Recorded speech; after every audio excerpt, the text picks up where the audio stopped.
Hi, everyone, and welcome to another A&B Horror Movies video. I'm Aaron. I'm Ben. And today we are joined by David Welling. Welcome, David. Good morning or good evening for you guys. How you doing?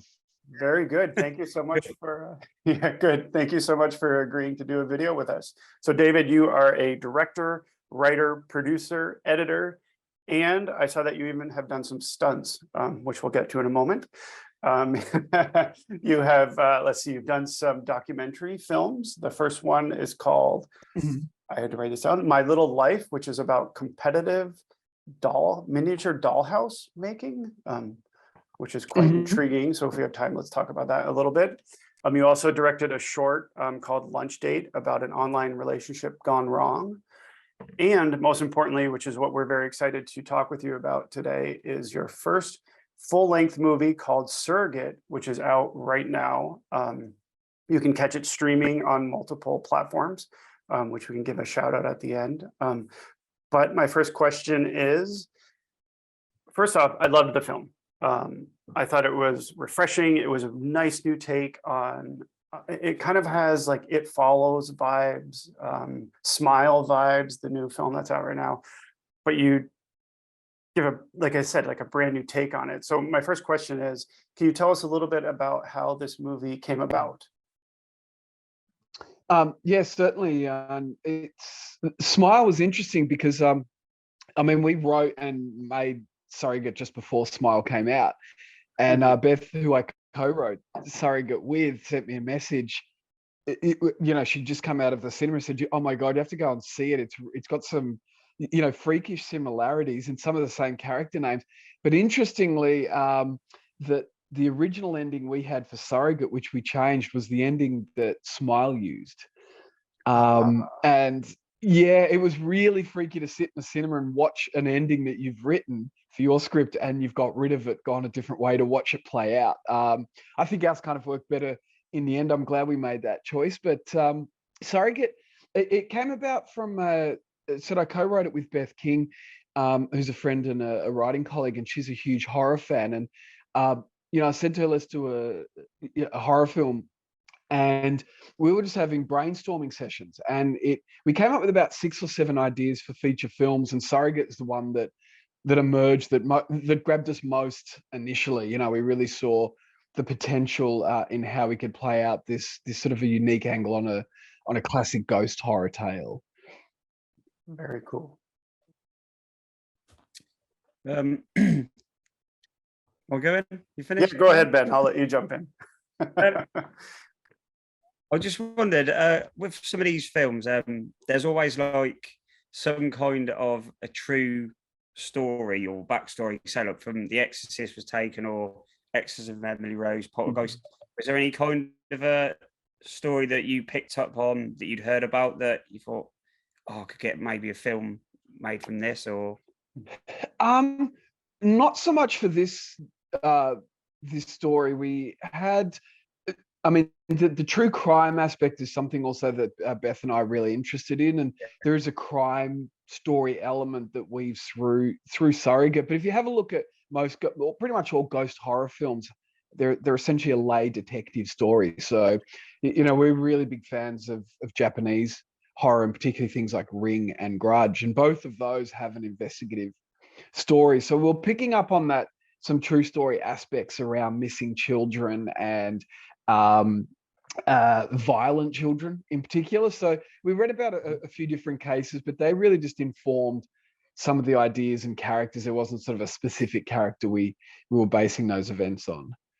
Cool. It's funny you say that, because I watched it with my partner, and we always watch like crime programs and stuff. She's like, really loved the crime sort of aspect of the story. So yeah, it was really interesting on that. So that was yeah, Beth's I mean, we both love true crime, but Beth consumes a huge amount of true crime podcasts, and that aspect of the script was that was sort of the fun stuff to write and direct as well, because you know, the thing with crimes is you can plant those little clues and then reinterpret them, and that, I think crime stories always have been so popular through history because they do have these great revelations in them.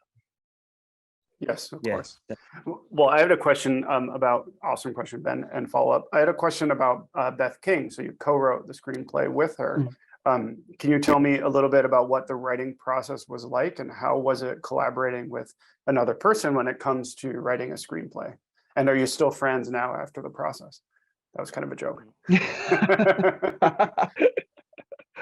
Yeah, we definitely are friends still. I mean, I was very happy with her work as a writer, and I know she was very happy with how the film came out from a direction point of view. And the writing process was, for the first few months, we just met and were brainstorming ideas with each other. And so we try to keep it really open and just throw different ideas around. And if something's not working or is not good, we'll be able to say that to each other. But also early on, I said it's just keeping it open and not shutting any ideas down. And we also then would send a lot of very strange videos that we're finding on the internet back and forward, and trying to find these inspiration points or ideas to kick off, because as I said, we're actually developing 6 or 7 ideas at the time. Then the process, once we settled on Surrogate and the rough trajectory of the story, then we would meet a couple of times a week, and so we'd have whiteboards and pinboards up in the room, and it was really about how we're plotting out the stories and events, and where I think Beth and I complement each other very well. She's a very good character writer, and because Beth just wants to write, she's not interested in directing, so she's just thinking about characters, whereas I'm thinking about the visuals, but also just from a story mechanics point of view. So as we're writing, there'll be different ideas, and I'll be thinking, well, how's that going to play out on set, or something as simple as how would I direct an actor in this scene. And so once we had the sort of story all plotted out, then Beth actually did the first draft or pass of the script, and she writes very quickly once she's in the zone, committed and to the story. Yeah, once it's working, and that stuff comes through very quickly. So then I read that draft, and then I was bouncing off and reworking some of her scenes, and then we would get together and talk about it, and I did a pass, and then she would rework mine. So by the time we got to the end of that writing process, it was kind of like there was lots of different ideas from both of us, but each of us had written different scenes of each other and reworked story and shifted things around. So it was a really good collaboration. We both know that it lifted each other up on a level. I mean, I know that there's scenes in that awesome film that I just wouldn't have been able to write as well as Beth. So did you say that you had lots of different ideas?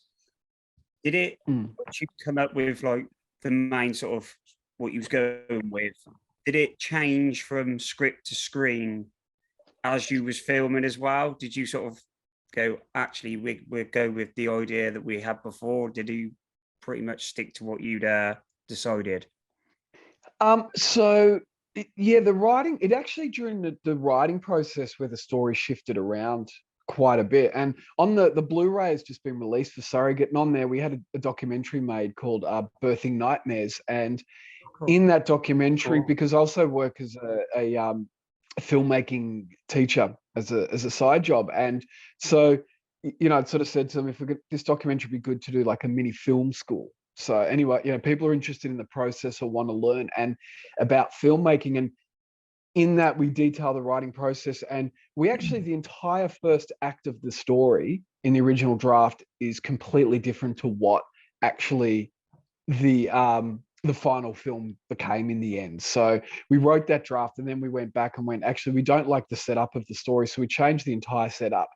And then as we're writing it, by about the 4th draft of the screenplay, what story ultimately makes the final film was pretty much all laid out. From that point, it was just reworking and retweaking some of those ideas. But to give an indicator of how different the setup of the story was, is the opening of Surrogate, as you know, it's a family celebrating a 9-year-old girl's birthday, and they're all together. In the original draft, the mother and the daughter were estranged from the grandmother character, and the opening is them going up to the country for the granddaughter to meet her grandmother for the very first time. So it was a completely different opening. Different tone for sure. Yeah, and ultimately what it was is that the first draft or idea, we knew it was going to be about this paranormal story around a family, but it was sort of a family coming together. And then in a meeting, I said, it just doesn't feel like a horror idea. So that's when I said, let's switch it and have the family together and get them ripped apart. Yeah, sort of like start from a happy point. Yeah, I really like that. And it's interesting all the changes that you made that you're referencing. So I do want to ask you about Kesti Morassi, who is the lead actress, who was phenomenal, very talented. What was the audition? Ben agrees. What was the audition process like, and how was it like working with her? Or what was it like? Yeah, Kesti. Oh, it was good. Yeah, Kesti was. Yeah, she's pretty. It's an extraordinary performance in the film, and I mean, outside of Australia, she's most well known for Wolf Creek, and she's the woman on the poster, covered in blood in the middle of the road in the outback, and she's done quite a lot of TV and some other films. Oh my God, yes. Yeah, go on. I'm sorry. Yeah, so that's internationally, in particular, I mean, it was a big film in the UK, as you would know. That Wolf Creek was a massive hit. Yes. Because it plays to that fear of every person from the UK. The minute they finish school, they want to backpack in Australia, and watching them all get kind of slaughtered played to that fear in the outback. But yeah, I was talking with several actresses and was auditioning a few, and Kesti came up on our radar from, it was actually Adam LaRosa, who's a producer in Melbourne and also an actor. He played the vet in Surrogate, and he sort of said that she's finishing on a TV series in Australia, a soap opera called Home and Away. And he'd heard that she was looking to do a film. I think Ben knows that. Yeah. He definitely will. Yeah, I mean, the only reason Home and Away and Neighbours are still on air is because of the British audiences. So, so in love with it still. That's funny. So yeah, she was wrapping up on that, and so I sent her the screenplay, and she sent me a self tape from 2 scenes, and it was just spot on. It's those moments when you can see the character in that actor and how they're perfect for the role. So so she was interstate in Sydney at the time, and so she came down to Melbourne, and working with her was great. And when you come from short film background and an indie background, often with actors, it's part of it is you're sort of mentoring them to a degree on the project. Whereas, but Kesti's coming in with 25 years experience as an actress, and is really talented. It was great to be actually working, and it was that collaborating, and we spent a lot of time talking about her character, and essentially about how character is a skeptic, and across the story about how her skepticism gets chipped away. And we also spent a lot of time with she approached her character from the costume point of view, which was interesting. So we talked a lot about what sort of costume she'd have and how that would shift across the story. And yeah, it was a very good sort of just a lot of discussion back and forward on how to play the character and approach the story. And it came out. Yeah, I think it's a pretty special performance. I agree. Yeah. Was for locations, were they quite far apart, or was they easy to find quite close? Because there's the gas station, there's you've got the vets, the house, the mother's house. Was they all quite close, or?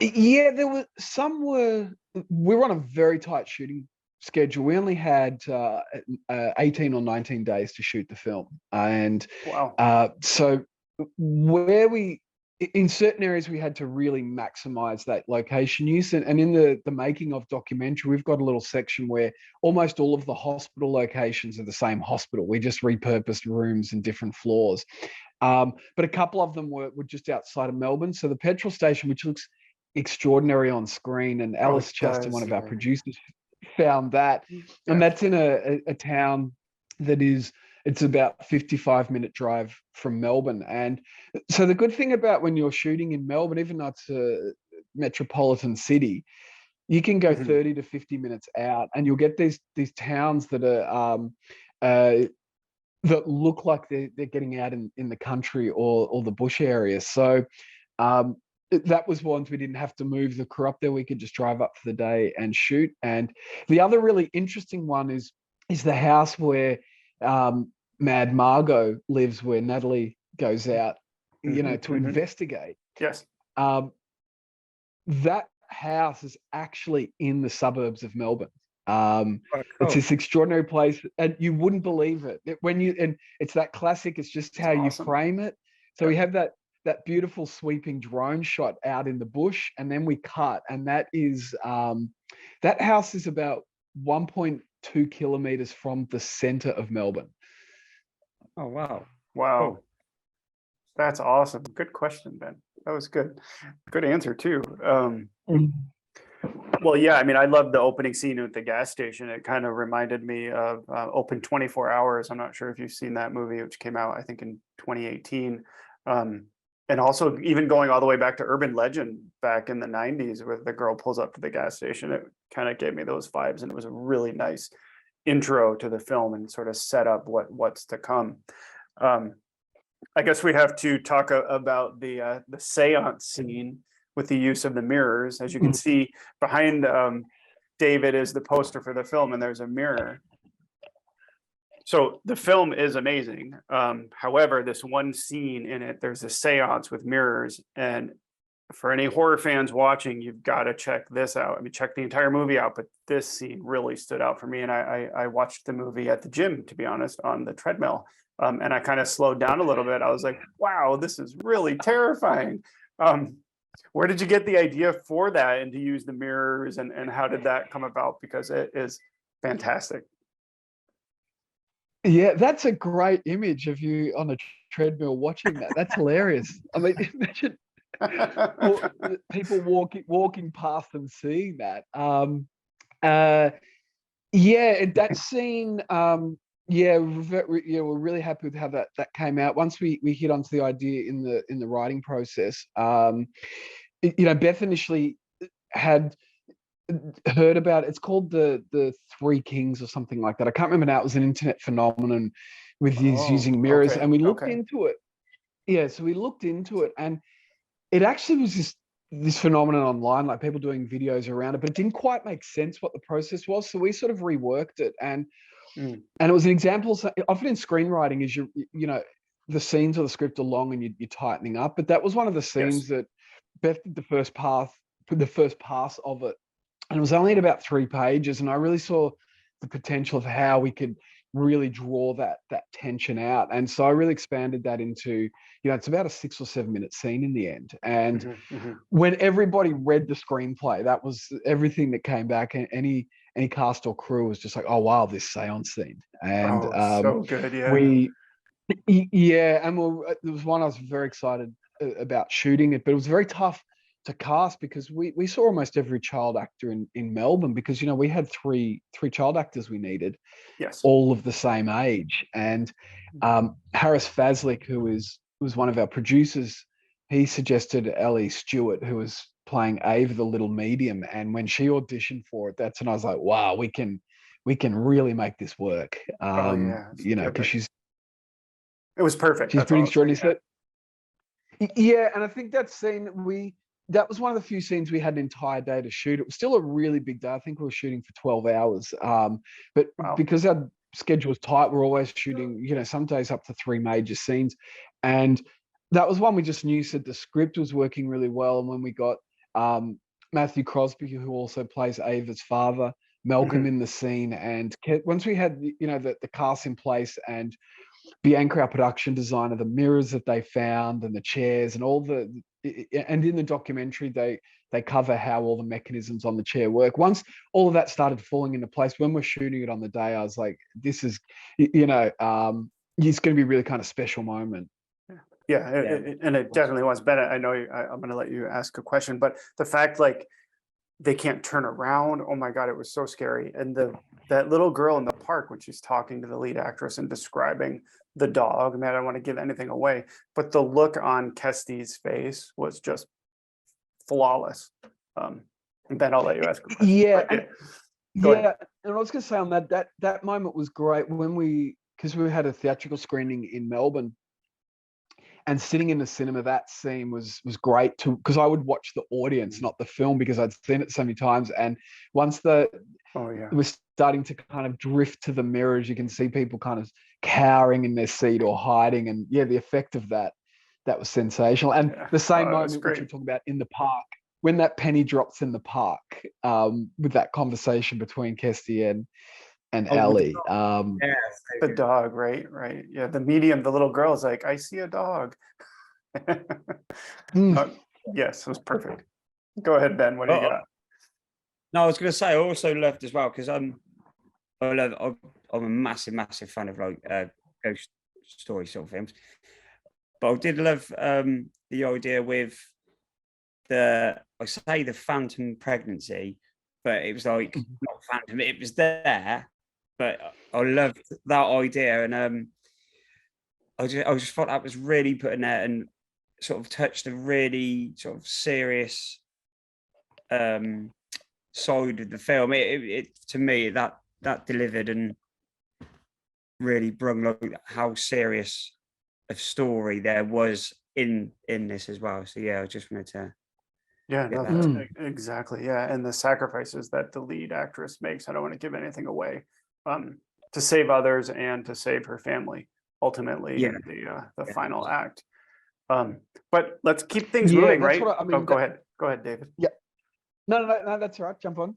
I was just going to say, because I think Ben and I are getting to the end of our questions, but we do have some viewer questions that we wanted to ask you. Ben, do you want to go first? I think we have 2 viewers who sent in 2 questions that we wanted to get your take on. Try and not mess these up. This is from Saurosaurus, and he has asked, this is a unique take on the killer kid genre. Are there any other horror genres you'd like to tackle without giving too much away? Yeah, I mean, that's good. Horror is one of my favorite genres, but I do nice. At the moment I'm actually writing a war film. I really like war films, but they're a little bit more expensive than horrors to make. A little bit. But yeah, there is, you can get a little.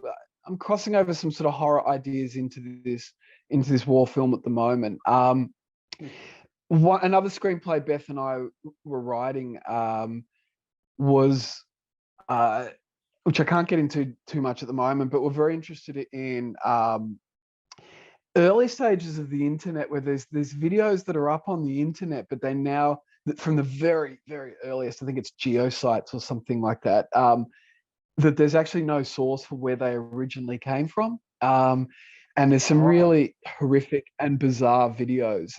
So we're playing around with a viral video idea.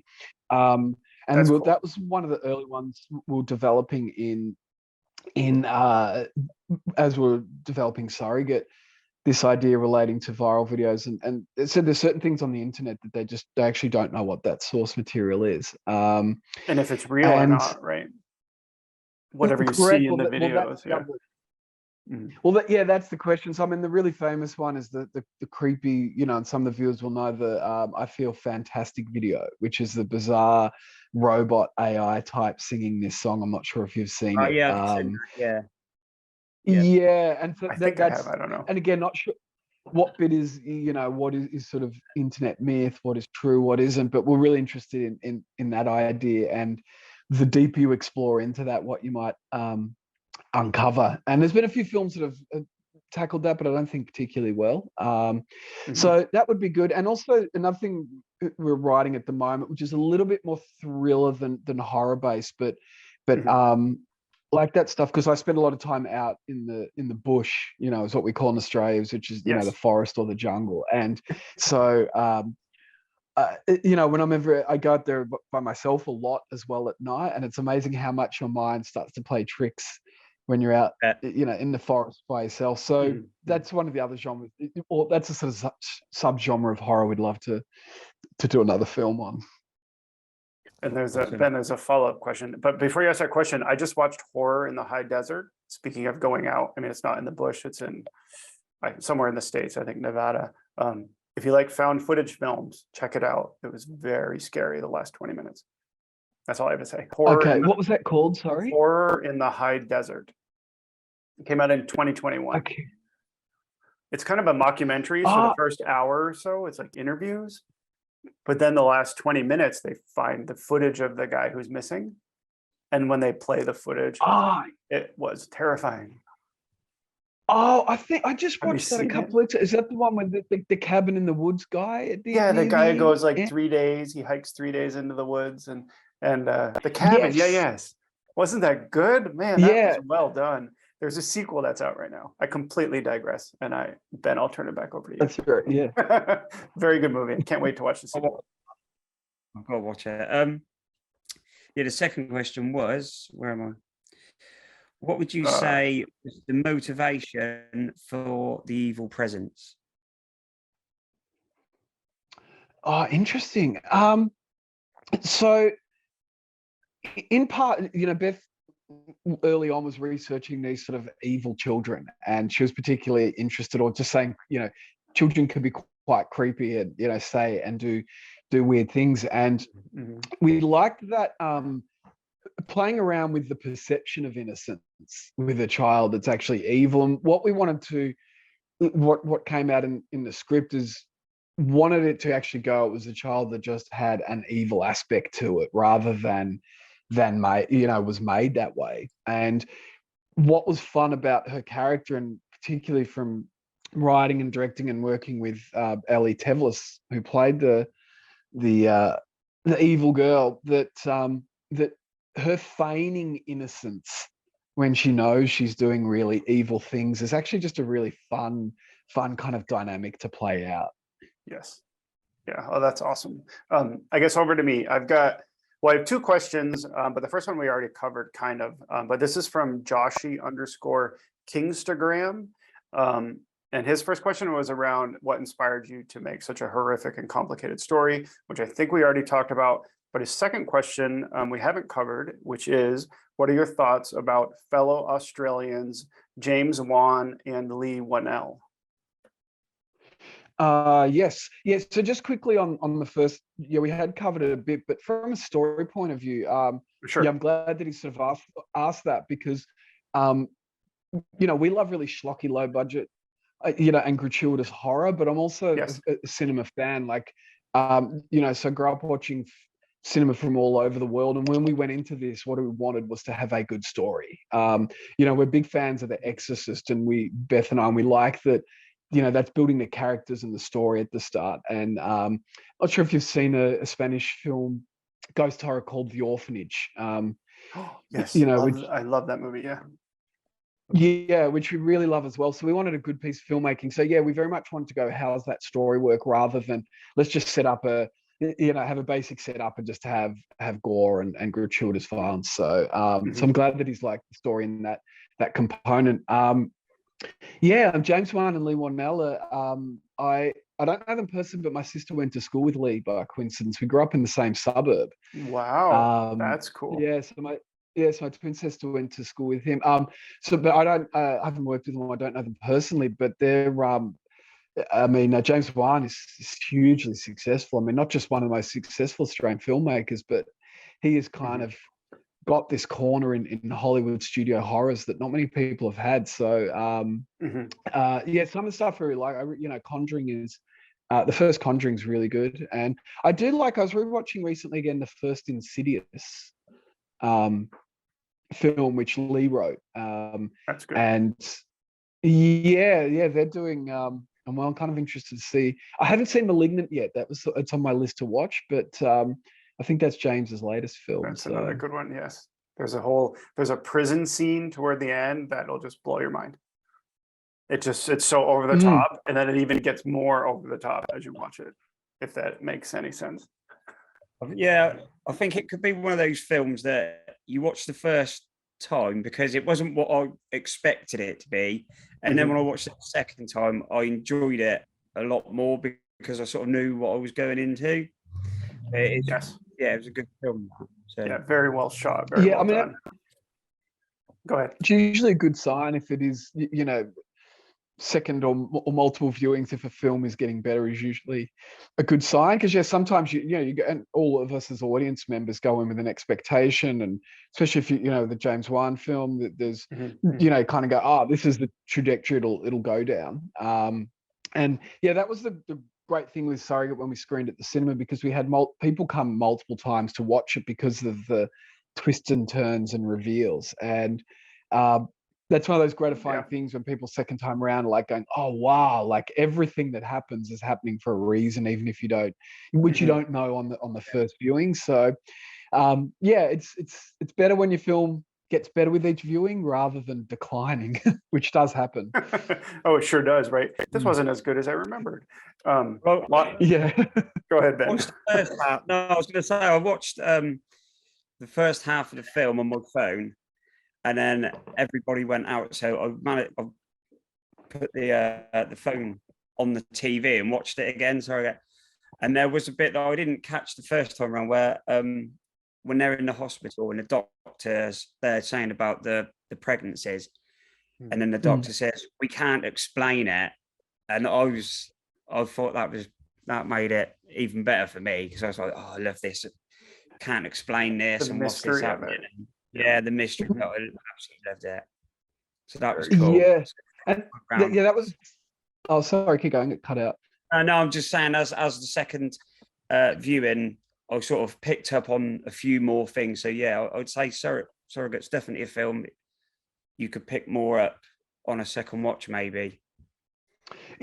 Definitely, and I think Seven is one of my favorite films. There's a huge influence on me when I saw that, and What's in the that's box? a film that I remember. Yes. That was great. I actually saw it the weekend it came out in the cinema, and it was one of the best cinema experiences I've ever had. And I remember the first time I watched that, like, you get the whole sweep of the story and and the emotional and psychological impact, but you couldn't explain every single detail, but you get it. And then you go back and you realize how much stuff is planted, and then each time you get more and more. And